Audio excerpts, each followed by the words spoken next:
বার্লিনে আমাদের ভাইদের দেওয়া তথ্য মতে আমি যতটুকু জানলাম, এটাই মুসলমানদের সবচেয়ে বড় গ্যাদারিং, সবচেয়ে বড় আয়োজন। নিঃসন্দেহে এটি আল্লাহ তাআলার একান্ত অনুগ্রহে, সেজন্য আল্লাহ তাআলার যেমন শুকরিয়া আদায় করছি, সেই সাথে এটার পেছনে যারা যেভাবে কাজ করছে তাদের প্রতি কৃতজ্ঞতা জ্ঞাপন করছি। আবার জার্মান কর্তৃপক্ষকে আমি বিশেষভাবে কৃতজ্ঞতা জানাচ্ছি, যারা এই প্রোগ্রামকে এই চমৎকারভাবে আয়োজন করবার জন্য অনুমোদন করেছেন, সুযোগ দিয়েছেন। আল্লাহ তাআলা তাদের সবাইকে আলো এবং হেদায়েতের দৌলত দিয়ে সমৃদ্ধ করুন বলুন আমি। আজ এখানে আমরা একত্রিত হয়েছি মূলত দুটি সূত্রকে ঘিরে। আমরা এখানে যারা আছি, আমাদের বোনরা আছেন, আমরা পুরুষরা যারা আছি, এমনকি আমাদের শিশুরা যারা আছে, আমরা যারাই এখানে একত্র হয়েছি তারা সবাই কিন্তু দুটি সুতোয় বাঁধা আছি। এই মেলবন্ধনটা আমাদেরকে এখানে একত্র করেছে। এখানে অন্য কোনো দেশি মানুষ কেন আসেনি, অন্য কোনো ধর্মের মানুষ কেন আসেনি, অন্য কোনো সোসাইটির মানুষ কেন আসেনি, আমরা কেন আসলাম? কারণ আমরা সুনির্দিষ্ট সুতোয় গাঁথা আছি। তার একটি হলো আমরা সবাই বাংলাদেশের নাগরিক, বাংলাদেশি। অনেকে এখানকার পাসপোর্ট হোল্ডার, কিন্তু আপনি জন্মসূত্রে বাংলাদেশি, সেই সূত্রে বাংলাদেশি। এই সুতোয় আমরা সবাই গাঁথা আছি এবং আমরা সবাই এই সুতোর সদস্য। আর দ্বিতীয়ত আরেকটি সূত্র আমাদেরকে গেঁথে রেখেছে, বেঁধে রেখেছে, আমাদেরকে একত্র করেছে এখানে, সেটি হলো আমরা সবাই মুসলমান। তাহলে একাধারে আপনারা এখানে দুটি বিষয়কে প্রতিনিধিত্ব করছেন। নাম্বার এক, আপনারা বাংলাদেশকে এখানে রিপ্রেজেন্ট করছেন। নাম্বার দুই, আপনারা এখানে ইসলামকে রিপ্রেজেন্ট করছেন। আপনার এই দুটি আইডেন্টিটি খুবই গুরুত্বপূর্ণ। বাংলাদেশের অফিসিয়াল রাষ্ট্রদূত একজন, কিন্তু আনঅফিসিয়াল রাষ্ট্রদূত আপনারা সবাই। বাংলাদেশ রাষ্ট্রকে রিপ্রেজেন্ট করার জন্য অফিসিয়ালি দায়িত্বপ্রাপ্ত একজন হলেও আনঅফিসিয়ালি বাংলাদেশকে রিপ্রেজেন্ট করা, ভালোভাবে উপস্থাপন করা, বাংলাদেশ রাষ্ট্রের একজন নাগরিক হয়ে তার কল্যাণকামী হওয়া, দূর দেশেও নিজের দেশের প্রতি আমাদের যে দায়িত্ববোধ আছে সেটি যথাযথ পদ্ধতিতে প্রকাশ করা, এটি আমাদের দায়িত্বের মধ্যে পড়ে। কারণ এখানে যারা বসবাস করছে, মাল্টি কালচারের, মাল্টি ন্যাশনাল, বিভিন্ন রকমের বিভিন্ন ভাষার মানুষ, বিভিন্ন সংস্কৃতির মানুষ, তারা কিন্তু বাংলাদেশকে বিচার করবে আমাদেরকে দেখে।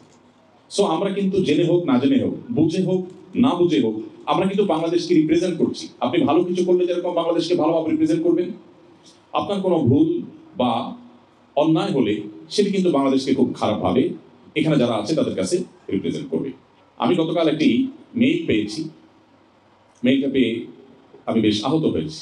স্পেনের বার্সেলোনাতে আমাদের প্রোগ্রাম আছে, সেখানকার এক প্রবাসী বাংলাদেশি ভাই আমাদের অফিসে, অর্থাৎ আসনা ফাউন্ডেশনে মেইল করেছে আমাকে অ্যাড্রেস করে। তার কিছু দুঃখের কথা তিনি বলেছেন। অফিস থেকে আমাকে মেইলটা ফরওয়ার্ড করা হলো। মেইলটা পড়ে আমি সত্যি খুব কষ্ট পেয়েছি। তিনি যেটা বোঝাতে চেয়েছেন, এখানে বাইতুল মুকাররম খতিব সাহেব তার বক্তব্যে সে বিষয়টাকে ইঙ্গিত করেছেন যে আমাদের প্রবাসী বাংলাদেশিদের একটা সমস্যার জায়গা হলো যে আমরা অন্যান্য দেশিদের মতো এখানে মিলেমিশে থাকতে পারি না। আমাদের দেশের রাজনৈতিক যে বিভিন্ন দল আছে, সেই দলগুলোর শাখা খুলে নানাভাবে এখানে আমরা একে অন্যের বিরুদ্ধে লেগে যাই। আমরা নিজেরা মারামারি, হানাহানি, শত্রুতা বিদ্বেষে লেগে যাই এবং যার ফলশ্রুতিতে আমাদের মান সম্মান নষ্ট হয়, ক্ষুণ্ণ হয়। তিনি স্পেসিফিকলি যে বিষয়টি বলছেন সেটা হলো যে অনেক ভাইরা আছেন এখানে যথেষ্ট রিচ, আল্লাহ তাআলা তাদেরকে সম্পদ দিয়েছেন, তারা ভালো ভালো ব্যবসা বাণিজ্য এখানে পরিচালনা করেন। তাদের অধীনে থাকা নিজের স্বদেশী বাংলাদেশি ভাইদের প্রতি তারা অনেক সময় জুলুম করেন, টর্চার করেন, অবিচার করেন, তাদের অধিকার নষ্ট করেন, তাদেরকে দাসের মতো বানিয়ে রাখেন। অথচ আমরা নিজেদেরকে মুসলিম দাবি করছি, আমরা অনেকে নামাজ কালামও করছি, আমরা অনেক হয়তো মুখে দাড়িও রাখছি, কিন্তু আমি যে কাজগুলো করছি সেগুলো ইসলাম সমর্থন করে না, সেগুলোর কারণে আমি ভালো মুসলিম হতে পারছি না। এই জায়গাটা আমাদেরকে বিশেষভাবে নজর দিতে হবে বলে আমার মনে হয়। যে দুটি সূত্রে গাঁথা থাকার কারণে আমরা এখানে একত্র হয়েছি, যে দুটি সুতোয় আমাদেরকে এখানে একত্র করেছে, এনেছে, উপস্থিত করেছে, তার প্রথম যে কথা বলছিলাম যে আমরা বাংলাদেশের নাগরিক হিসাবে, বাংলাদেশের মানুষ হিসাবে, আপনি এই দেশের নাগরিকত্ব নিয়ে থাকলেও আপনি বাংলাদেশের জন্মসূত্রে নাগরিক বা জন্মসূত্রে আপনি বাংলাদেশি। সো সেই জায়গা থেকে আমাদের আচার আচরণ হতে হবে অত্যন্ত মার্জিত, অত্যন্ত দায়িত্বশীল। আমাদের প্রিয় স্বদেশ অনেক দিক থেকে আমরা পিছিয়ে আছি। অর্থনীতিতে আমরা পৃথিবীর ইউরোপের উন্নত দেশগুলোর সাথে তুলনা তো দূরের কথা, এশিয়ার ছোটখাটো অনেক দেশের সাথেও আমরা নিজেদেরকে কম্পেয়ার করতে পারি না। আমাদেরকে ফুলিয়ে ফাঁপিয়ে নানা সময় আমরা অনেক অগ্রসর হয়েছি, সেটা দেখাবার চেষ্টা করা হয়েছে বা হয়। কিন্তু দুর্ভাগ্য যে আমরা কোথায় দাঁড়িয়ে আছি সেটা আমরা সবাই কম বেশি জানি। আমাদের পায়ের তলায় যে মাটি নেই নানা কারণে, আমাদের অর্থনৈতিকভাবে আমরা যেরকম দুর্বল, আমাদের শিক্ষায় যেরকম আমরা পিছিয়ে আছি, আমাদের অবকাঠামোর অবস্থা যেরকম তথৈবচ, আমাদের গণমাধ্যম যেরকম পৃথিবীর অন্য দেশের মতো এতটা স্বাধীন, এতটা বস্তুনিষ্ঠ সংবাদ তারা আমাদেরকে উপহার দেয় না বা দিতে পারে না। আমাদের যে নানা দিক থেকে সীমাবদ্ধতা আছে, আমরা যে পিছিয়ে আছি, সেটি আর নতুন করে বলবার অপেক্ষা রাখে না। কিন্তু সমাজ উপস্থিতি আমরা আমাদের কর্মকাণ্ডের মধ্য দিয়ে, আমরা আমাদের সুন্দর আচরণের মধ্য দিয়ে, আমরা আমাদের শৃঙ্খলা এবং ডিসিপ্লিনের প্রতি আমাদের যে ভালোবাসা আছে সেটি প্রকাশ করবার মধ্য দিয়ে আমরা আমাদের দেশকে এই সমস্ত দেশগুলোতে বা ইউরোপের মতো আমেরিকার মতো জায়গা আমরা রিপ্রেজেন্ট করতে পারি। কিন্তু দুর্ভাগ্য হলো যে মধ্যপ্রাচ্য বলুন কিংবা মালয়েশিয়া, যেখানে বাংলাদেশি প্রবাসীদের সংখ্যা অনেক বেশি, আরও বিভিন্ন জায়গায় আমার যাওয়ার সুযোগ হয়েছে, সব জায়গায় একই অভিযোগ। এমনকি আমি নিজে 10-10টি বছর প্রবাসে কাটিয়েছি। আমি খুব কাছে থেকে দেখেছি যে আমাদের স্বদেশী ভাইয়েরা নিজেদের পায়ে কিভাবে কুঠারাঘাত করেন, কিভাবে নিজেদের বদনাম নিজেরা করেন, কিভাবে নিজেদের দুর্নাম তারা করেন। আমি আপনাদের কাছে আজ উদাত্ত আহ্বান করতে চাই যে আমাদের ভেদাভেদগুলোকে আল্লাহর জন্য ভুলে গিয়ে আমরা আমাদের নিজেদের মধ্যকার যে সম্পর্ক আছে, নিজেদের মধ্যকার যে বন্ধন আছে অ্যাজ এ বাংলাদেশি, সেটাকে আমরা সুদৃঢ় করবার চেষ্টা করব।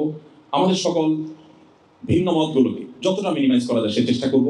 এমন কিছু করব না যেটাতে আমাদের প্রিয় দেশটি, আমাদের দেশটিকে নিয়ে আমি যেটি বললাম যে গর্ব করবার মতো অনেক কিছু আমাদের নাই, অন্তত আমরা ডিসিপ্লিন, শৃঙ্খলা, অন্যান্য ক্ষেত্রে আমরা যেন প্রশংসা করতে পারি সেই চেষ্টা আমরা অব্যাহত রাখবো। আল্লাহ আমাদের সবাইকে সেই তৌফিক দান করুন। সমাজ উপস্থিতি, সেই সাথে আমরা মুসলিম হিসাবে কিন্তু আমাদের একটা দায়িত্বশীলতার ব্যাপার আছে। এখানকার অন্য ধর্মের মানুষেরা তারা আমাদের ধর্মগ্রন্থ কিন্তু পড়ে না। তারা কি কোরআন পড়ে? তারা কি আমাদের হাদিস পড়ে? এখানকার অন্য ধর্মের মানুষরা কোরআন বা হাদিস না পড়লেও তারা কিন্তু আপনাকে আমাকে রিড করে। তারা ইসলামকে জাজ করে কোরআন হাদিসে কি আছে তা দিয়ে নয়, তারা ইসলামকে জাজ করে আপনি আমি কি করছি সেটা দিয়ে। সো আমরা যদি এমন কিছু করি যেটা ইসলাম সম্পর্কে তাকে নেগেটিভ ধারণা দেয়, তাহলে মনে রাখবেন জাহান্নামে যাওয়ার জন্য আর বেশি কিছু প্রয়োজন নেই। কিয়ামতের ময়দান যদি আল্লাহ তাআলা বলেন তুমি স্বদেশ থেকে হাজারো কিলোমিটার দূরে এমন একটি জায়গায় এসেছো যেখানকার মানুষ ইসলাম সম্পর্কে জানতো না, কিন্তু তোমার একটি ভুল পদক্ষেপের কারণে, তোমার একটি ভুল আচরণের কারণে, তোমার একটি ভুল কাজের কারণে তারা ইসলাম সম্পর্কে যে নেগেটিভ ধারণা নিল, ইসলামকে যে আসামির কাঠগড়ায় দাঁড় করালো, মুসলিম জাতির প্রতি যে একটা ভুল ধারণা নিল, এবং তুমি একা গোটা মুসলিম জাতির গায়ে যে কলঙ্ক লাগালে তোমার একটি ভুল কাজের জন্য, ভুল পদক্ষেপের জন্য, তাহলে সেক্ষেত্রে এই একটি অপরাধের দায় আমরা নিতে পারবো না। আল্লাহর কাছে কোনো জবাবদিহি করার সুযোগ থাকবে না। প্রিয় ভাইরা আমার, আমাদের দেশে আমরা যখন অবস্থান করি সেক্ষেত্রে আমাদের দায়িত্বশীলতা যে পরিমাণ থাকা উচিত, আমার ক্ষুদ্র জ্ঞান বলে যে আমরা দূর দেশে আসার পর, প্রিয় মাতৃভূমি থেকে অনেক দূরে আসার পর, দূর দেশে আসার পর আমাদের দায়িত্বশীলতাটা আরো অনেক বেশি বাড়া দরকার, অনেক বৃদ্ধি হওয়া দরকার। কারণ এখানে আমাকে কিন্তু দেখা হবে গোটা বাংলাদেশের মানচিত্র আমার বডিতে মানুষ খুঁজবে। অন্য দেশিরা আপনার বডিতে, আপনার চেহারা, আপনার কাজে কর্মে গোটা বাংলাদেশকে সে খোঁজার চেষ্টা করবে যে বাংলাদেশ এরকম। ঠিক একইভাবে আপনার মধ্যে গোটা ইসলামকে সেই পড়ার চেষ্টা করবে, রিড করার চেষ্টা করবে, বোঝার চেষ্টা করবে। সো এখানে আমাদের দায়িত্বশীলতা অনেক বেশি থাকতে হবে। এবং আমি বিশ্বাস করি শুধু এই কাজটি যদি আমরা সঠিকভাবে করতে পারি, যে কোনোভাবে এখানে অন্য ধর্মাবলম্বী যারা অবস্থান করছে, অন্য দেশি যারা অবস্থান করছে, তারা যেন অন্তত আমার কোনো আচরণ দ্বারা, আমার কোনো কাজ, আমার কোনো অ্যাটিটিউড দ্বারা তারা যেন ইসলাম সম্পর্কে ভুল ধারণা না নেয়। প্রিয় ভাইরা আমার, এই জায়গা থেকে আপনি কোনো অন্যায়, এখানকার যে প্রচলিত আইন বা বিশেষ করে তাদের যে শৃঙ্খলা, ডিসিপ্লিনের যে বিষয়গুলো আছে, এগুলো মেনটেন করার ক্ষেত্রে আপনাকে অন্য অনেকের চেয়ে প্রোঅ্যাক্টিভ হতে হবে। আপনি কোনো পাবলিক টয়লেটে কোনো বেশি আপনাকে অজু করতে হবে, অজু করার সময় আপনাকে মুসলমান হিসেবে পাও ধরতে হয়।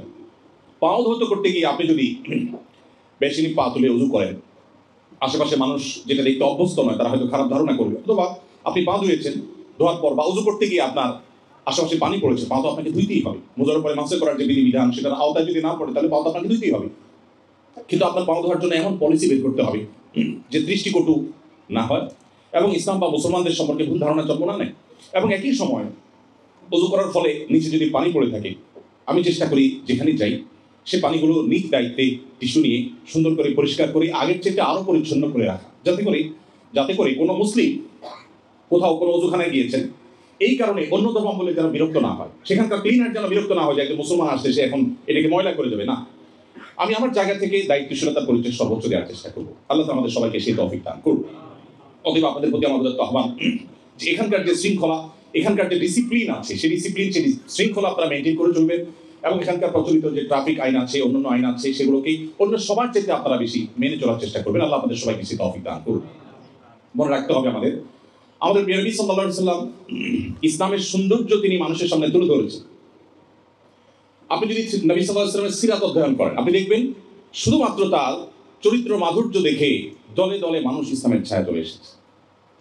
শুধুমাত্র তার আচরণের সৌন্দর্য দেখে, তার আচরণের সৌরভ এটা পেয়ে মানুষ ইসলামে এসেছে। আজ দুর্ভাগ্য আমাদের যে আমরা ইবাদত সর্বস্ব ইসলাম বানিয়েছি, ইসলামকে শুধুমাত্র সীমাবদ্ধ করেছি নামাজ রোজার মধ্যে। আমাদের যে আচার আচরণ, আমাদের যে কাজ কাম, প্রত্যেকটা জায়গাতে ইসলাম প্রস্ফুটিত হওয়ার ব্যাপার আছে, ইসলাম বিকশিত হওয়ার ব্যাপার আছে, ইসলামকে মানুষ, ইসলামের সৌন্দর্যকে মানুষ দেখবার ব্যাপার আছে। এই বিষয়গুলো আমরা কিন্তু জানি না।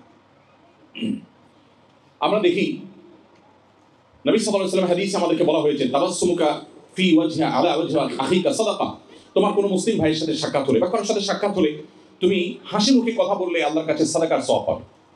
আমরা দেখি অন্যান্য দেশিরা অমুসলিম হওয়া সত্ত্বেও তাদের মধ্যে এই কালচারটা বেশ ভালোই ডেভেলপ তারা করেছে, তারা হাসি মুখে কথা বলে, কারোর সাথে কথা বললে মুসলিম হিসেবে কথা বলে। বাট আমরা অনেকেই গোমরা মুখে কথা বলি, খুব মরে থাকি। বিশেষ করে আল্লাহ সুবহানাহু ওয়া তাআলা কাউকে কোনো অবস্থান দিলে, অর্থ সম্পদ এই সমস্ত দিলে, তখন আমাদের অনেকেরই অবস্থা হয়ে যায় যে আমরা অহমিকা এবং অহংকার প্রদর্শন করতে থাকি। সময় তো বুঝছি, এই জায়গা থেকে আমরা আমাদের ইসলামের সৌন্দর্যকে, ইসলামের সামাজিক সৌন্দর্যকে তুলে ধরার জন্য আপনাদেরকে বিনীতভাবে আহ্বান করছি। ইসলামের সামাজিক সৌন্দর্য নিয়ে আমরা আজকে আলোচনা করবার মতো সুযোগ বা সময় আমার হাতে নেই। নিশ্চয়ই আপনারা ইসলামের অনেক সামাজিক সৌন্দর্যের বিষয়ে অবগত আছেন। একজন অমুসলিমও আমার খোঁজ খবরের আওতায় থাকবে, তাকেও আমি খোঁজ খবর নেব, তারও আমি সেবা করার চেষ্টা করব। শুধু অমুসলিম কেন, যে কোনো প্রাণীর প্রতি দয়া এবং মায়া করা ইসলাম আমাকে শিখিয়েছে, সেই জায়গা থেকে আমার সচেষ্ট থাকতে হবে।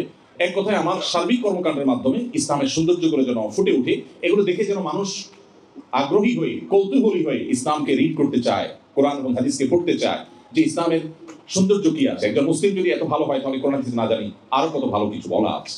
তো সেই চেষ্টা আমরা করবো, আল্লাহ আমাদের সবাইকে সেই তৌফিক দান করুন। এরপরে যে পয়েন্টটি আমি আপনাদেরকে বলতে চাই তা হলো, আমাদের আত্মপরিচয় যেন আমরা ভুলে না যাই। এই বিষয়টি খুবই গুরুত্বপূর্ণ। আমরা অনেকেই আছি যে হীনমন্যতায় ভোগী খুব বেশি। আমরা বাংলাদেশের মানুষ অনেক দিক থেকে আমরা পিছিয়ে আছি, যেটা আমিও বললাম, কিন্তু কিছু জায়গায় আমাদের কিন্তু ইউনিকনেস আছে, কিছু জায়গায় আমাদের গর্ব করবার মতো অনেক বিষয় আছে।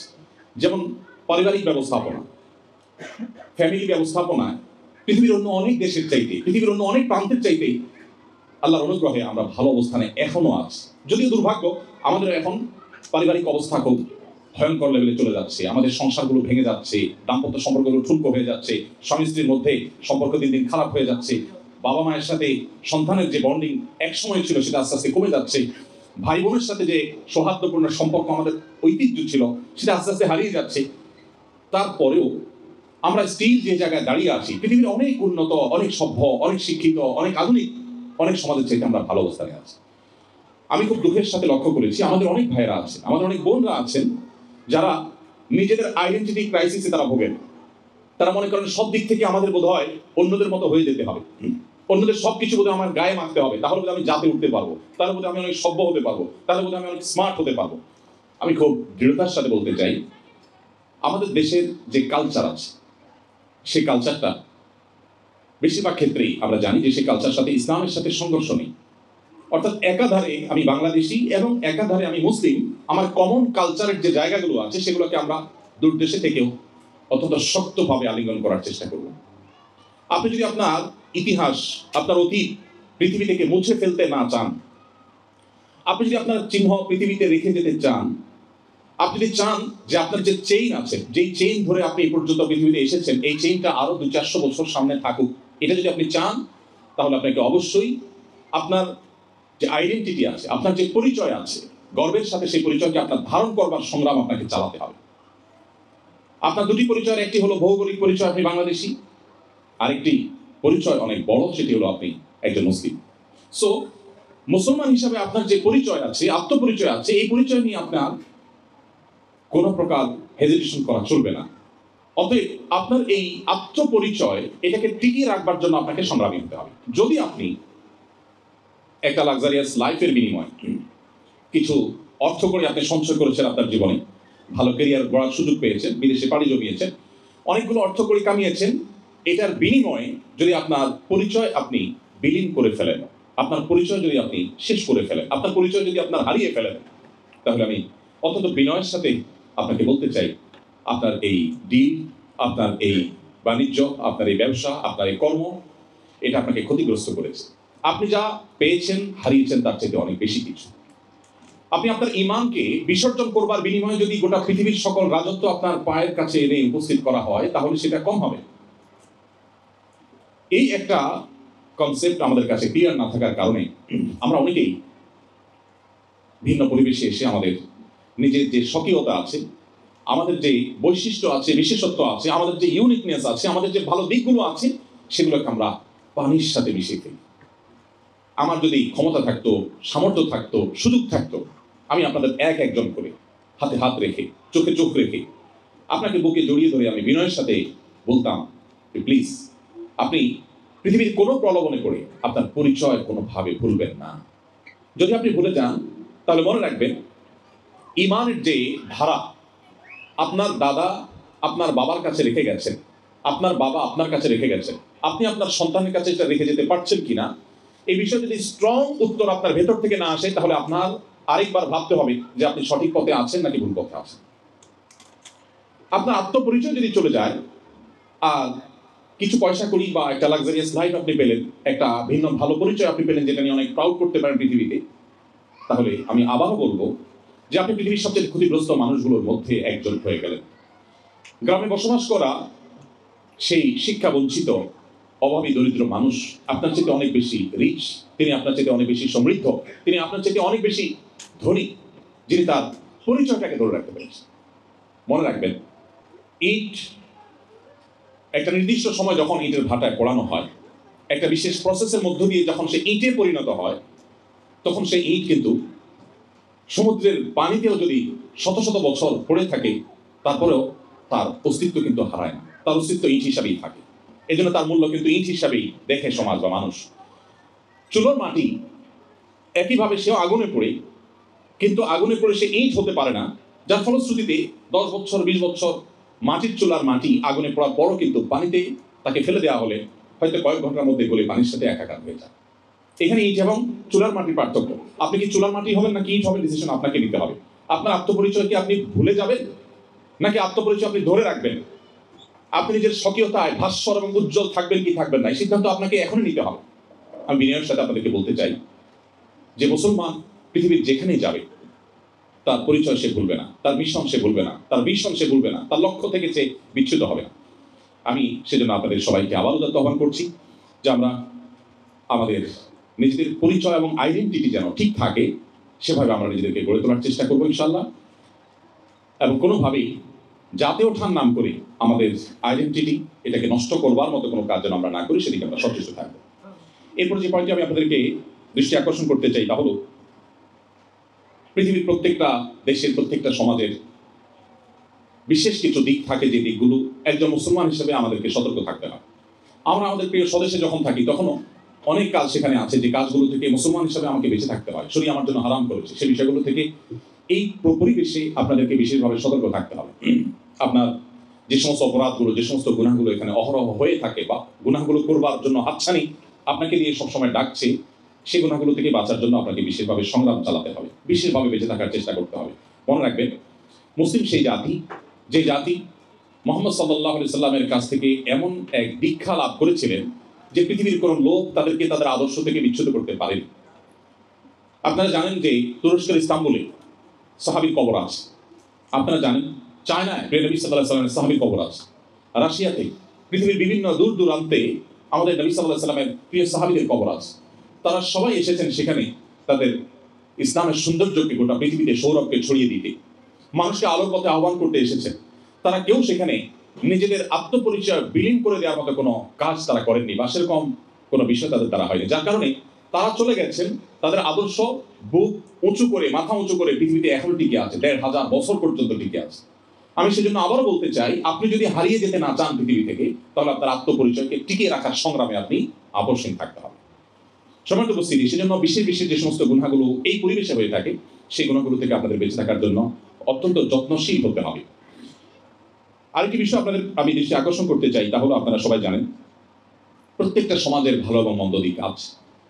আপনারা যে সমাজে বসবাস করছেন, এই সমাজটাতে যেরকম ডিসিপ্লিন আছে, আমরা আমাদের দেশে এত ডিসিপ্লিন দেখি না। দুর্ভাগ্য, শুধু আমাদের দেশে কেন, আমরা যারা মুসলমান হিসাবে পরিচয় দেই, পৃথিবীর যে সমস্ত দেশগুলোতে মুসলমান প্রধান দেশ হিসাবে আমরা জানি, সেই দেশগুলোতে এই অমুসলিম প্রধান দেশগুলোর মতো ডিসিপ্লিন নেই। এটা আমাদের জন্য লজ্জার, এটা আমাদের জন্য দুঃখের, এটা আমাদের জন্য বেদনার এবং আত্মসমালোচনার বিষয়।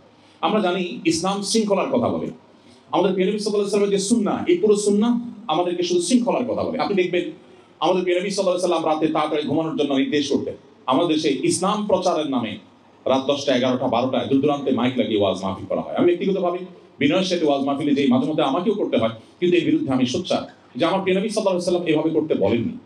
তিনি রাতে তাড়াতাড়ি ঘুমোতে বলেছেন।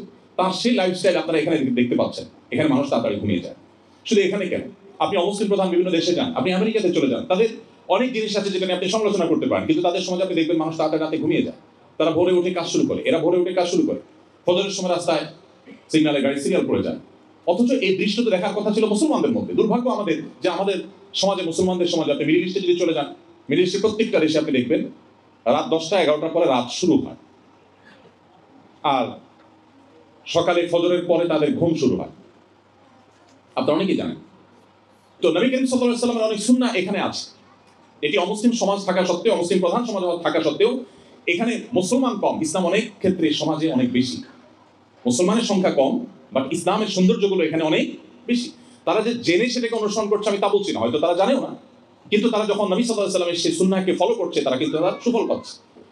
আমি যে বার্লিনে দাঁড়িয়ে কথা বলছি, সে বার্লিনে এখানকার যে টেকনিশিয়ান আপনার মিউজিয়াম আছে, সেটা দেখার সুযোগ আমার হয়েছে, আরও কিছু জায়গা আমি দেখেছি। আর এর আগেও আমি জানতাম, আপনারাও নিশ্চয়ই জানেন, যে পৃথিবীতে প্রোডাক্টের কোয়ালিটিতে কাস্টমারের যে স্যাটিসফ্যাকশন, এই জায়গাটাতে পৃথিবীতে বারবার এই দেশটি অর্থাৎ জার্মানি চ্যাম্পিয়ন হয়েছে। অর্থাৎ গোটা বিশ্বের ভোক্তারা তাদের দেয়া ভোটে এদেরকে শ্রেষ্ঠ বলে বহুবার স্বীকার করে নিয়েছে যে তাদের কোয়ালিটি সবচেয়ে ভালো। এই যে তাদের ব্র্যান্ডের যে ইমেজ, এই যে তাদের সুখ্যাতি, এটা যে তারা অর্জন করতে পেরেছে, অথচ আমরা মুসলমানরা সেটা করতে পারতাম, বা অন্য দেশে মানুষও সেটা করতে পারতো, এদের এটা ভালো। নবী করিম সাল্লাল্লাহু আলাইহি ওয়াসাল্লাম বলেছেন, ইন্নাল্লাহা ইউহিব্বু ইযা আমিলা আহাদুকুম আমালান ইউকিনুহু। প্রিয় নবী সাল্লাল্লাহু আলাইহি ওয়াসাল্লাম বলেছেন যে আল্লাহ তাআলা খুব পছন্দ করেন বান্দা যখন কোনো কাজ করলে সেটা যখন সবচেয়ে ভালোভাবে করে। আমি এখানে বিভিন্ন জায়গায়, বিভিন্ন স্থাপনায় ঘুরে ঘুরে একটু চেষ্টা করলাম যে কোনো ত্রুটিপূর্ণ কোনো কিছু এরা করে কিনা। আমি অবাক হয়েছি এবং সারপ্রাইজড হয়েছি যে ওয়াশরুমের কবজা থেকে নিয়ে, সিটকানি থেকে নিয়ে, লক থেকে নিয়ে, প্রত্যেকটা জিনিস তারা যেটা করে সেটা সবচেয়ে ভালোভাবে করে। যে প্রোডাক্টটা তারা তৈরি করে সবচেয়ে সুন্দরভাবে করে, সবচেয়ে মজবুতভাবে করে। তারা ওই সস্তার চায়না মাল তৈরি করে না। এই কারণে তাদের যে ব্র্যান্ড ভ্যালু দাঁড়িয়েছে, এই জায়গাটাতে ইসলাম আমাকে আসতে বলেছে, এটা অলরেডি এখানে আছে। অতএব এই সমাজের এই ভালো জিনিসগুলো আপনি পিক করতে কোনো অসুবিধা নেই, যদিও আপনার এখান থেকে পিক করারও প্রয়োজন নেই। আপনাকে ইসলামই বলেছে আপনার কোয়ালিটি এনশিওর করতে।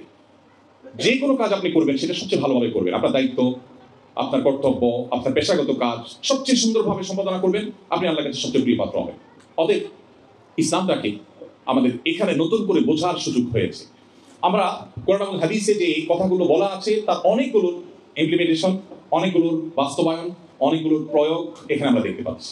এই যে তারা কোরআন হাদিসের সেই ইমপ্লিমেন্ট এখানে করছে, জেনে হোক না জেনে হোক, বুঝে হোক না বুঝে হোক, তার সুফল তারা পাচ্ছে। সো একজন মুসলমান হিসাবে এই সমাজের ভালো জিনিসগুলো আমাদেরকে গ্রহণ করতে হবে। আমি মাঝে মধ্যে টোকিওতে যাওয়া হয়, জাপানে প্রবাসী বাংলাদেশি ভাইদের সাথে কিছু সময় কাটাবার সুযোগ হয়। আমি প্রায় সময় আমার সহকর্মীদেরকে বলি, বাসায় পরিবারকে বলি যে আমি দেশে ফেরবার পর আমি ফিল করি যে আমার মধ্যে বেশ কিছুটা পরিবর্তন কিছুদিনের জন্য থাকে। সেটা হলো যে আপনারা জানেন জাপানিরা খুবই সভ্য, খুবই ভদ্র, তারা বিশেষ করে কারো জন্য ডিস্টার্ব না হয় ব্যাপারগুলো তারা খুবই কনসার্ন। পৃথিবীর অন্যান্য উন্নত দেশগুলো, বিশেষ করে জাপানের মানুষের এই সৌন্দর্যটা অনেক বেশি। তারা কথা বললেও মনে হয় ফিসফিস করে কথা বলে। পাবলিক প্লেসে কথা বলার তো প্রশ্নই ওঠে না, সবাই হেডফোন ব্যবহার করে, কেউ কাউকে কোনোভাবে ডিস্টার্ব করে না। তো ওখান থেকে আসার পর বেশ কিছুদিন তাদের সাথে থাকতে থাকতে আমার মনে হয় যে কোরআন হাদিসে একই কথা বলা থাকলেও ওইটার বাস্তব প্রয়োগ দেখার ফলে মানুষ হিসাবে আমার মধ্যে সেটা প্রভাব পড়ে, এবং আমি দেশে আসা পরে কথা বলতে একটু জোরে বলছি কিনা, আসলে কারো ডিস্টার্ব হচ্ছে কিনা, খুব বেশি মনোযোগ অটোমেটিক চলে আসে। আপনারা যারা এখানে বসবাস করছেন, এখানকার যে সামাজিক সৌন্দর্য আছে, এদের যে ভালো ভালো গুণ আছে, সেগুলোকে আপনারা অবশ্যই গ্রহণ করবেন এবং সেগুলো দিয়ে আপনারা সাজাবেন নিজেদেরকে। সেই সাথে প্রত্যেকটা সমাজেরই ভালো এবং মন্দ দুই দিকই আছে। কোনো সমাজই পরিপূর্ণভাবে ভালো হয় না, সেটা মুসলমানদের সমাজেও সবকিছু যে ভালো আছে মানুষের মধ্যে তা কিন্তু নয়।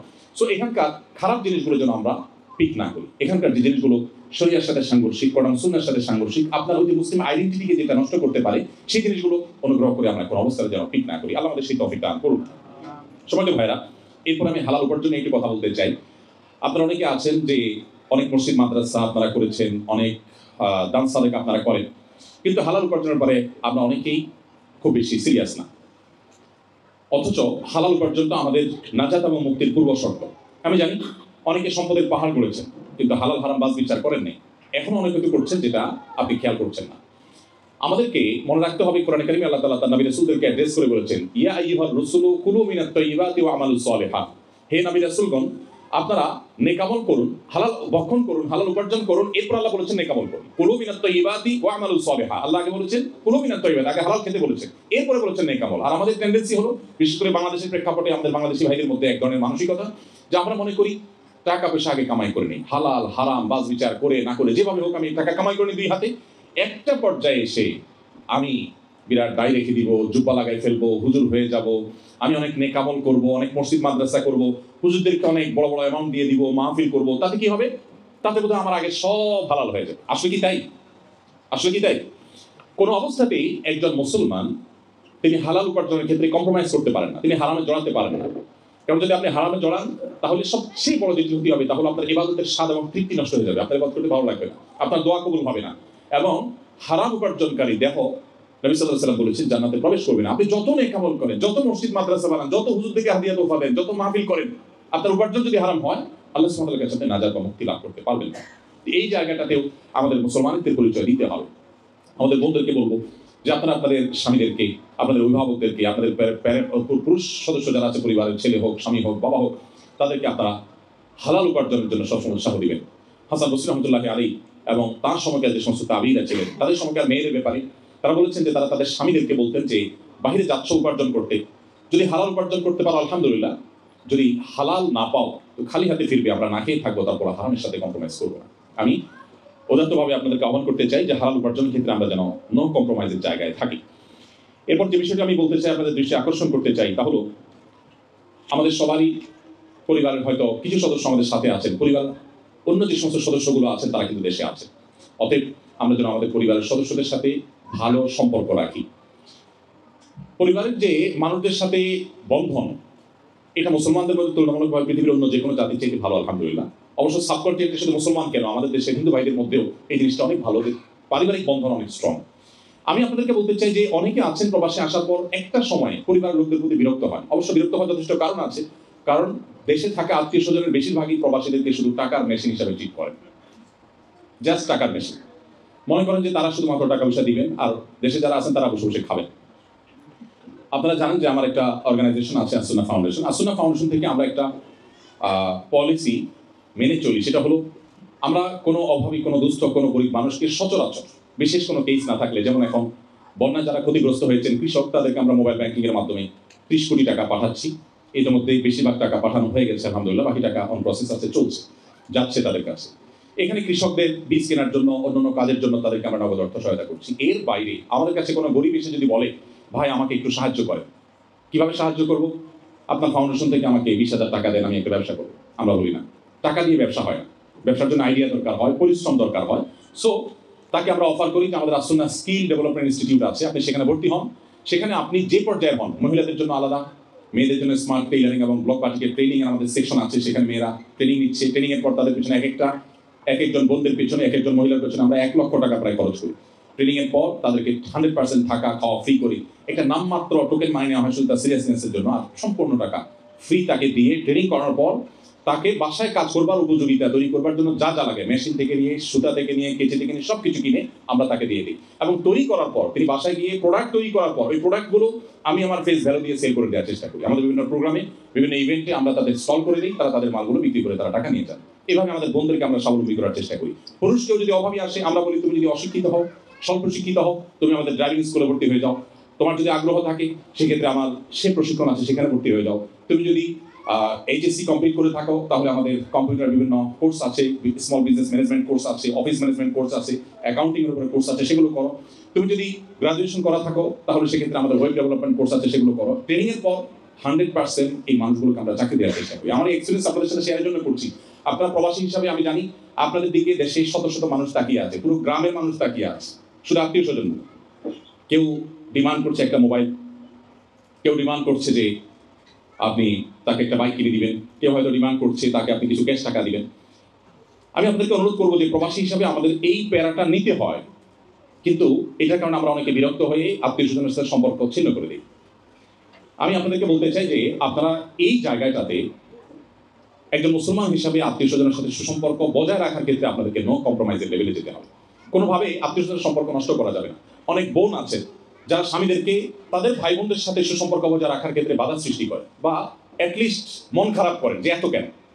আবার পুরুষদের অনেকে আছেন যে নিজের বাপ ভাই তাদেরকে নিয়ে যত টেনশন করেন, চিন্তা করেন, শ্বশুর ভাইয়ের যারা আছেন, স্ত্রীর দিককার যারা আছেন তাদের দিকে ততটুকু খেয়াল করেন। এখানে ব্যালেন্স করতে হবে। তবে আত্মীয় স্বজনের সাথে সুসম্পর্ক বজায় রাখা এটা আমাদের পার্ট অফ ইবাদাহ, এটা আমাদের ইসলামের পার্ট, এটা আমাদের ইবাদতের পার্ট। এই জায়গাটাতে কিন্তু পৃথিবীর অন্য সব জাতি থেকে আমরা আলাদা। এই জায়গাটা থেকে অন্য সবার থেকে আমরা অনেক উচ্চতায় আছি, আমাদের ইউনিকনেস অনেক বেশি। নবী সাল্লাল্লাহু আলাইহি ওয়াসাল্লাম বলেছেন যে মান সাল্লাহু আন ইউবসাতা লাহু ফি রিজকিহি আও ইউনসা লাহু ফি আথারিহি ফালইয়াসিল রাহিমা। যে ব্যক্তি তার রিজিকের বৃদ্ধি চায়, যে ব্যক্তি তার হায়াতে বরকত চায়, সে যেন তার আত্মীয়তার সম্পর্ককে রক্ষা করে চলে, সম্পর্কগুলো ছিন্ন না করে। আমি ফাউন্ডেশনের বিষয়টা এই জন্য এনেছি যে আপনারা অনেকে আছেন আত্মীয় স্বজনের টাকা পয়সা চাওয়ার কারণে বিরক্ত হয়ে যান। আমরা আপনাদেরকে বলবো যে আপনারা চাইলে ফাউন্ডেশনের প্রশিক্ষণের মধ্য দিয়ে তাদেরকে আপনি স্বাবলম্বী করতে পারেন। আমরা ফাউন্ডেশন থেকে স্বাবলম্বীকরণ প্রকল্প হিসেবে আরেকটা কাজ করে থাকি, যেটা 2024-এর স্বাবলম্বীকরণ প্রকল্প আমাদের ইতিমধ্যে ক্লোজ হয়েছে। সারা দেশের প্রত্যেকটা জেলা থেকে আবেদন করবার অবাধিত সুযোগ থাকে। সেখান থেকে আমরা প্রতি বছর 2 থেকে 2,500 ফ্যামিলিকে স্বাবলম্বী করে থাকি। যিনি গরু কিনে দিলে স্বাবলম্বী হবেন বলে মনে হয় আমাদের কাছে, তখন তাকে আমরা একটা গরু কিনে দিই। যার মনে হয় যে তাকে আমি কোনো একটা মেশিন কিনে দিলে তিনি স্বাবলম্বী হবেন, তখন সেটা কিনে দিই। আত্মীয় স্বজনের মধ্যে অনেকে আছেন যাদেরকে আপনাদের হেল্প করার সুযোগ আছে। আল্লাহ সুবহানাহু ওয়া তাআলার কাছে শুকরিয়া আদায় করতে হবে যে আল্লাহ আপনাকে এই সুযোগ দিয়েছেন।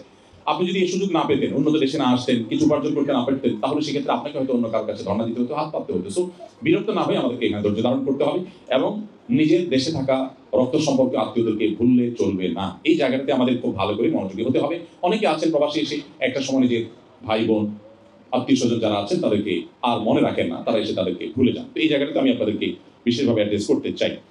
আমি আমাদের মায়েদেরকে একটু অ্যাড্রেস করে বলতে চাই, বন্ধুকে অ্যাড্রেস করে বলতে চাই যে আপনাদের দায়িত্ব অনেক বড়।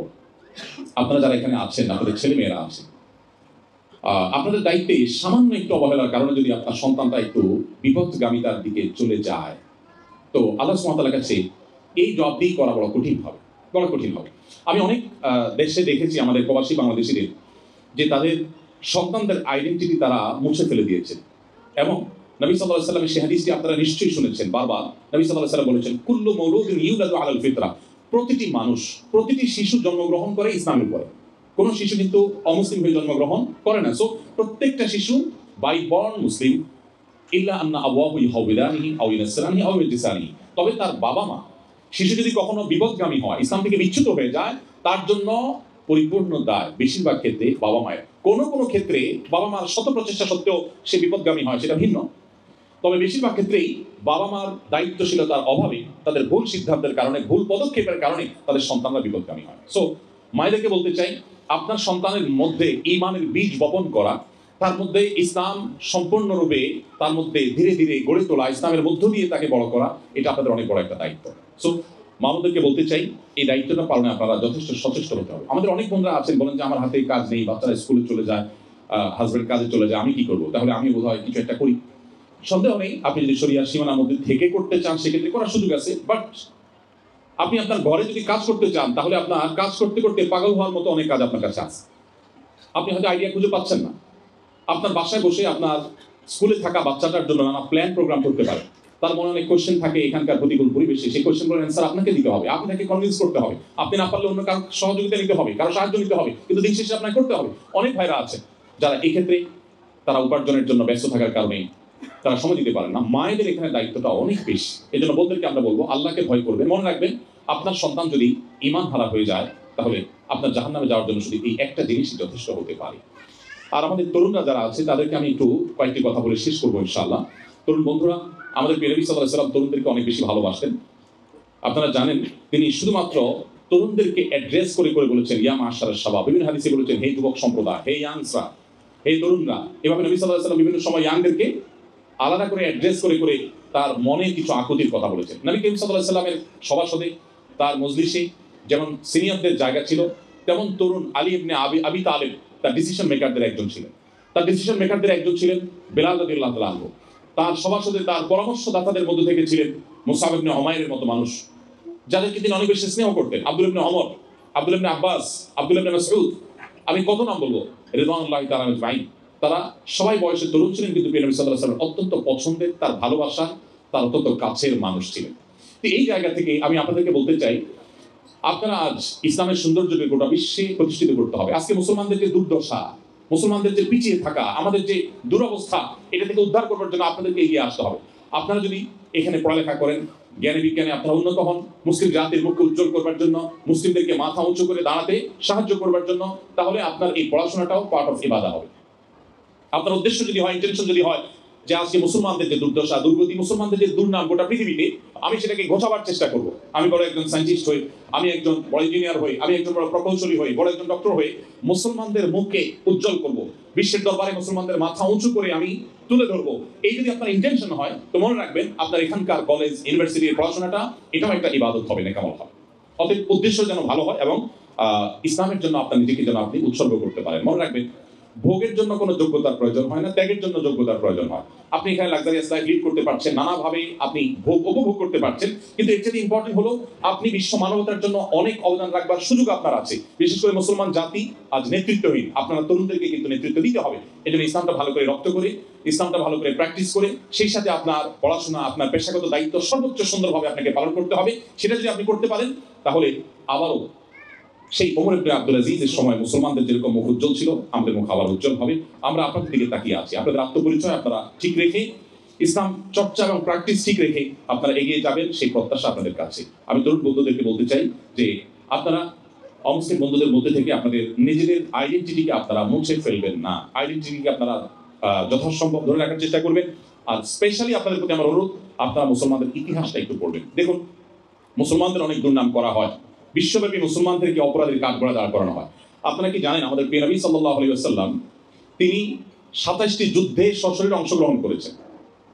তার যে মিশন ইসলাম, এটা পৃথিবীতে স্টাবলিশ করার জন্য, প্রতিষ্ঠিত করবার জন্য যে 27টি যুদ্ধে তাকে সশরীরে অংশগ্রহণ করতে হয়েছে, সেই 27টি যুদ্ধে সাকুল্যে যত মানুষ মারা গেছে তাদের ফিগারটা হলো অনলি 1016 জন।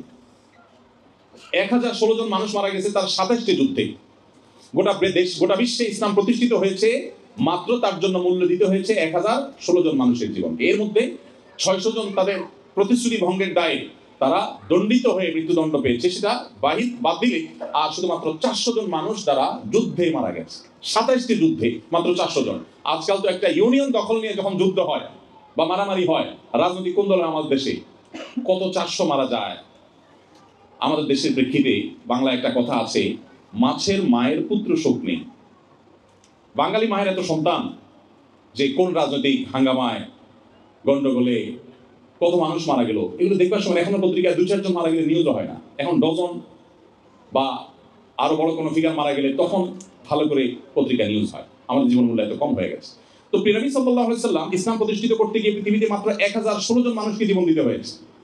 অথচ আপনি জানেন, আজ পৃথিবীতে অনেক সভ্যতা তাদের শক্তি, সামর্থ্য, তাদের আদর্শকে পৃথিবীতে টিকাতে গিয়ে দুটি বিশ্বযুদ্ধে 100 মিলিয়নেরও বেশি মানুষ জীবন দিতে হয়েছে। অথচ মুসলমানদের এই যে একটা বিষয় যে নবী করিম সাল্লাল্লাহু আলাইহি ওয়াসাল্লাম পুরো জীবনে মাত্র 1000 মানুষ যুদ্ধে, রণাঙ্গনে 400 মানুষ আর সব মিলে 1000 মানুষকে জীবন দিতে হয়েছে ইসলামকে এস্টাবলিশ করতে গিয়ে। একটা দেশ দখল করতে যখন হাজার হাজার লাখ লাখ মানুষকে জীবন দিতে হয়, এরপরেও ইসলামকে আসামির কাঠগড়ায় দাঁড় করানোর চেষ্টা, মুসলমানদের প্রতি দোষ দেওয়ার চেষ্টা এক শ্রেণীর মানুষ করবে। আপনারা যারা তরুণ আছেন, আপনারা সেই ভুল ধারণা ভাঙতে হবে, মুসলমানদের মুখ উজ্জ্বল করতে হবে। মুসলমানরা যে শান্তিকামী, শান্তি প্রতিষ্ঠা করতে চায়, তারা যে অশান্তি চায় না, তারা যে যুদ্ধ বিগ্রহ চায় না, তারা যে পৃথিবীতে বিশৃঙ্খলা চায় না, এটি আপনাদের কর্মের মাধ্যমে, এটি আপনাদের নিজেদের আদর্শের মাধ্যমে এটিকে আপনাদের প্রতিষ্ঠা করতে হবে। আল্লাহ তাআলা আপনাদের সবাইকে সেই তৌফিক দান করুন। আমি আমার আলোচনা করে শেষ প্রান্তে চলে এসেছি। আপনারা অনেক কষ্ট করে দীর্ঘ সময় থেকে বসে আছেন, অনেক দূর দূরান্ত থেকে এসেছেন। আমি আবার বলছি, এখানে অনেক মান্যগণ্য ব্যক্তিবর্গ আছেন যারা অনেক জ্ঞানী, অনেক গুণী, যারা আমার চাইতে অন্য অনেক দিক থেকে আপনারা এগিয়ে আছেন। সো আপনারা যে আপনাদের মূল্যবান সময় থেকে কিছু সময় বের করে এখানে সময় দিয়েছেন, আমাকে শুনেছেন, সেজন্য আপনাদের প্রতি আবার কৃতজ্ঞতা জ্ঞাপন করছি। আপনাদের এই কষ্ট করে আসার কারণে আমাদের বোনরা অনেক কষ্ট করে এসেছেন। আমার প্রত্যেকটা বোনকে আমি সশ্রদ্ধ সালাম নিবেদন করছি। জাযাকুমুল্লাহু খাইরান। আল্লাহ তাআলা আপনাদেরকে উম্মুল মুমিনিন আয়েশা রাদিয়াল্লাহু তাআলা আনহার ভূমিকা অবতীর্ণ হওয়ার তৌফিক দান করুন, ফাতিমা রাদিয়াল্লাহু তাআলা আনহার ভূমিকা অবতীর্ণ হওয়ার তৌফিক দান করুন। আমাদের ভাইদের সবাইকে প্রিয় নবী সাল্লাল্লাহু আলাইহি ওয়াসাল্লামের সাহাবীদের ভূমিকা অবতীর্ণ হওয়ার তৌফিক দান করুন। বার্লিনে আমাদের ভাইদের দেওয়া তথ্য মতে আমি যতটুকু জানলাম, এটাই এই যাবৎকালের সবচেয়ে বড় গ্যাদারিং, মুসলমানদের সবচেয়ে বড় গ্যাদারিং, সবচেয়ে বড় আয়োজন। এত বেশি মানুষের সমাবেশ বা এত বেশি মানুষের মিট ইতিমধ্যে একসাথে বোধহয় হয়নি আগে। তো নিঃসন্দেহে এটি আল্লাহ তাআলার একান্ত অনুগ্রহে, সেজন্য আল্লাহ তাআলার যেমন শুকরিয়া আদায় করছি, সেই সাথে এটার পেছনে যারা যেভাবে কাজ করেছেন তাদের প্রতি কৃতজ্ঞতা জ্ঞাপন করছি। আবার জার্মান কর্তৃপক্ষকে আমি বিশেষভাবে কৃতজ্ঞতা জানাচ্ছি, যারা এই প্রোগ্রামকে এই চমৎকারভাবে আয়োজন করবার জন্য অনুমোদন করেছেন, সুযোগ দিয়েছেন। আল্লাহ তাআলা তাদের সবাইকে আলো এবং হেদায়েতের দৌলত দিয়ে সমৃদ্ধ করুন বলুন আমি। এবং আমরা এখানে যেভাবে একত্রিত হয়েছি সবাই, আল্লাহ তাআলা আমাদের সবাইকে ঠিক একইভাবে জান্নাতুল ফেরদাউসে একত্রিত হওয়ার তৌফিক দান করুন। আমাদের জীবনটা বরফের মতো গলে যাচ্ছে। আপনি কি ইউরোপে আছেন না আফ্রিকায়, আপনি কি এশিয়ায় আছেন নাকি আমেরিকায়, এটা দেখার বিষয় না। আপনার জীবন ঠিকই গলে যাবে। আপনি দেশে থাকলেও আপনার বয়সটা আস্তে আস্তে সে সবই বরফের মতো গলে যাবে, এখানে থাকলেও গলে যাবে। অতএব কি নিয়ে যাচ্ছেন, আপনার এই যে জীবনটা গলে যাচ্ছে এর বিনিময়ে আপনার আমলনামাতে কি প্লাস হচ্ছে সেই হিসেবটা আমাদের প্রতিদিন, প্রতি রাত, প্রতি ক্ষণে, প্রতি মুহূর্তে মেলানো দরকার। আমাদের বাহ্যিক বা পার্থিব পরিচয় যাই হোক না কেন, আমাদের জীবনটা ক্ষয় হয়ে যাচ্ছে, আর তার বিনিময়ে আমার আখিরাতে হয় জান্নাত নয়তো জাহান্নাম বিনির্মাণ হচ্ছে। সো আমি কোন ওয়েতে আছি, সঠিক ওয়েতে আছি কিনা সেই জিনিসটা আমাকে বারবার ভাবতে হবে এবং ঠিক করতে হবে। আমি আশা করবো যে আপনারা সেই পথ খুঁজে বের করবেন যে পথের মধ্য দিয়ে আপনাদের আত্মপরিচয় টিকে থাকবে। দারুল ইসলাম সহ আরো যে সমস্ত প্রতিষ্ঠান আছে মুসলমানদের ঈমান রক্ষা করবার জন্য দুর্গ হিসাবে যেগুলো কাজ করছে, আপনার সেই সমস্ত দিনী বা ধর্মীয় মুসলমানদের সেই সমস্ত মসজিদ এবং অর্গানাইজেশনগুলোর সাথে ইনভলভ হয়ে আপনারা যত বেশি কাঁধে কাঁধ মিলিয়ে নিজেরা থাকতে পারবেন, তত বেশি আপনার ঈমানকে আপনি সেভ করতে পারবেন, তত বেশি নিরাপদ করতে পারবেন। এই জন্য সোসাইটি মেনটেন করার কোনো বিকল্প নেই। যে আজকে আমরা একত্র হয়েছি ঈমানের সূত্রে, এভাবে এত বড় পরিসর না হলেও মাঝে মধ্যে আমাদেরকে একত্র হতে হবে, আমাদের বোনদেরকে একত্র হতে হবে, আমাদের শিশুদেরকে একত্র হতে হবে, তাদের সোসাইটি দিতে হবে, তাদেরকে আলাদা সমাজ দিতে হবে। এবং মুসলমানদের এই যে সামাজিক কাঠামো, এটা যত বেশি সুদৃঢ় হবে, মসজিদগুলোর সাথে আপনারা যত বেশি ইনভলভ হবেন, এখানে মুত্তাকি পরেজগার ওলামাদের সাথে, খতিব সাহেবদের সাথে আপনাদের যত বেশি সম্পর্ক হবে, তত বেশি আপনার ঈমানকে আপনি সেভ করতে পারবেন। অতএব এই আত্মপরিচয় টিকিয়ে রাখবার প্রয়োজনে আমাদেরকে এই বিষয়গুলো মেনটেন করতে হবে। আল্লাহ তাআলা আপনাদের সবাইকে প্রতিকূল পরিবেশেও ঈমানকে সম্পূর্ণ অটুট এবং অক্ষুণ্ণ রাখবার তৌফিক দান করুন। আমাদের ভবিষ্যৎ প্রজন্মের ঈমানকে আল্লাহ তাআলা হেফাজত এবং সেভ করুন। আমাদের আত্মপরিচয় যেন আমরা টিকিয়ে রাখতে পারি, মুসলমান হিসাবে আমাদের মাথা যেন উঁচু করে আমরা দাঁড়াতে পারি, এবং এই দেশ আমাদেরকে অনেক কিছু দিয়েছে, সেই জায়গা থেকে কৃতজ্ঞতা বোধের জায়গা থেকে এখানকার শৃঙ্খলা অন্যান্য বিষয়গুলো মেনটেন করে আমরা যেন এজ এ বাংলাদেশি আমাদের মুখ উজ্জ্বল করতে পারি, মুসলমান হিসাবে আমাদের যেন মুখ উজ্জ্বল করতে পারি, সেই তৌফিক আল্লাহ তাআলা আমাদের সবাইকে দান করুন। জাযাকুমুল্লাহ খাইর। আমাকে ধৈর্য ধরে শুনবার জন্য আপনাদের সবার প্রতি আবার কৃতজ্ঞতা। আসসালামু আলাইকুম ওয়া রাহমাতুল্লাহি ওয়া বারাকাতুহু।